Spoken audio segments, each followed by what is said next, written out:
بسم الله الرحمن الرحیم. عرض سلام و ادب و احترام دارم خدمت شما بینندگان عزیز سایت آنتن.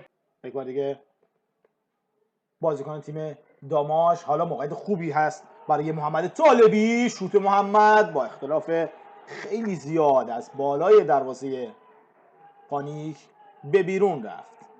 میفرستن رو به جلو، میارن به میانه های میدان. حالا پویان نصحتی به توپ رسید، نصحتی خطا هم نیست، به چپ میارن یه شوت و دانیال مهدیان توپش به بیرون رفت. دوباره داماشی ها صاحب توپ هستن. محمد رضا اسماعیل پور، خود اسماعیل پور دو بازیکن رو پیش رو داره و اعلام خطا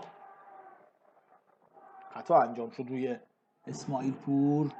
جدول قرار دارن با 9 امتیاز. ضربه خطا رو حالا میزنن بازیکن تیم داماش گیلان. فرصتی که ایجاد میشه برای بازیکن تیم داماش و توپ به بیرون رفت. این هم هواداره خونگرم تیم داماش گیلان که برای تشویق تیم خودشون به ورزشگاه سردار جنگل شهر رشت اومدن.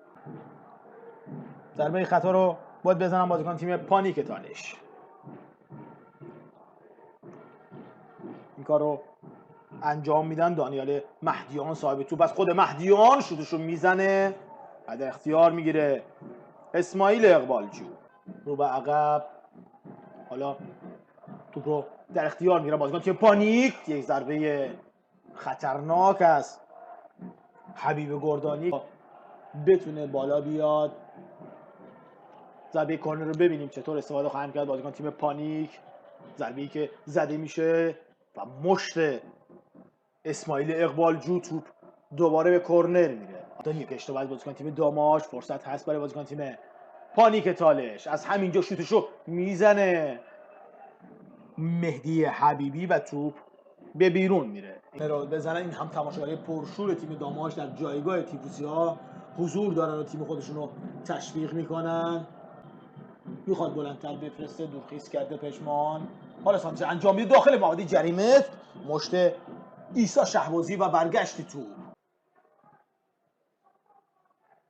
حالا ضربه‌ای که زده میشه داخل محوطه جریمه و توپ رو در اختیار میگیره اقبالجو. این هم جایگاه ویژه ورزشگاه همچین کاری رو انجام داده و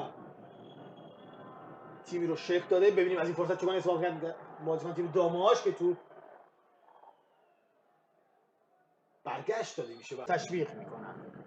پژمان نژاد توپشو میفرسته داخل محوطه جریمه و توپی که در اختیار گرفت عیسی شهبازی. حالا توپ میاد داخل محوطه جریمه و برگشت توپ توسط داماشی ها. دوباره سعید طالبی صاحب توپ هست. توپشو میفرسته سعید برای آرمان آبسالان. خود آبسالان داخل محوطه جریمه هست. دوباره برای طالبی. سانتی که انجام میشه و باز همین توپ به بیرون رفت. کرده با سود داور. حالا شوتشو میزنه داخل محوطه جریمه. در اون شلوغی توپ رو یه لحظه در اختیار دارن بازیکن تیم پانیک و اعلام خطا میشه. نیمه اول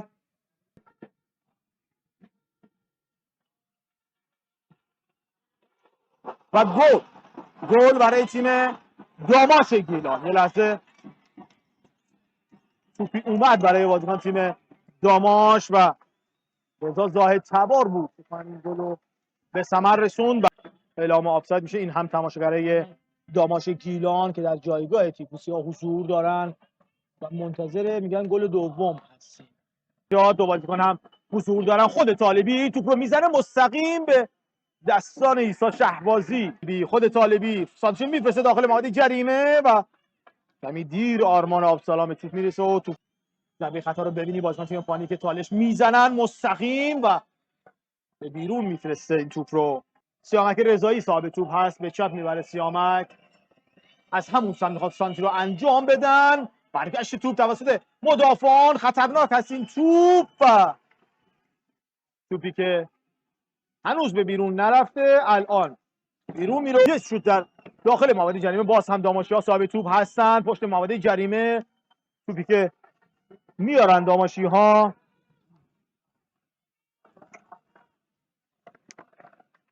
و توپی که به بیرون زده میشه. حالا تعویضا باید انجام بشه. داور چهارم سعید قابل هست به همراه رضا رویان میان تعویض چهارم رو انجام بدن برای تیم داماش گیلان. دیوار دفاعی داماشیان بسته شده. دورخیز دو بازیکن خود نصحتی میزنه، با برخورد به دیوار دفاعی برگشت داده میشه تو و یک شوت از پویا نصحتی که به بیرون میره. این کار انجام میده اقبالجو.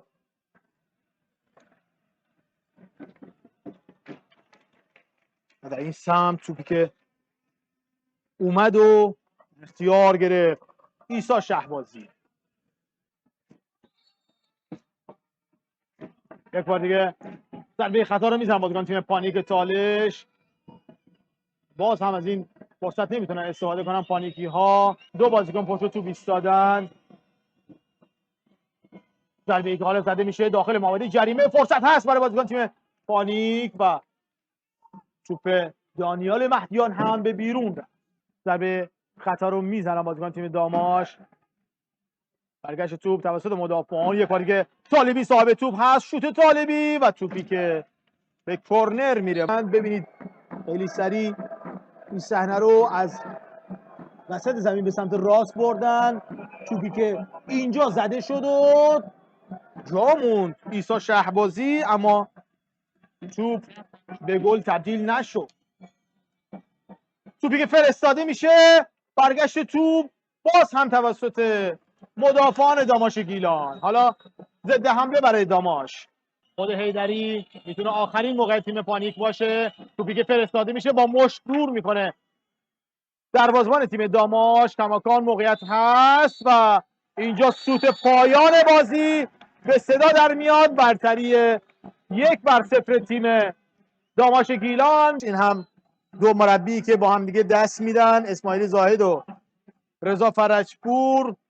حالا باید ببینیم تا فردا بازی ها نتایجش چه خواهد شد. تا اینجای کار که داماشی ها 9 امتیازه بودن 12 امتیازه میشن و تساوی از حضور تماشاگر داماش ببینید و بازیکن تیم داماش که به سمت تماشاگرها خواهد رفت. فعلا خداحافظ تا دیداری بعد. خدایا رو نگهدارشون.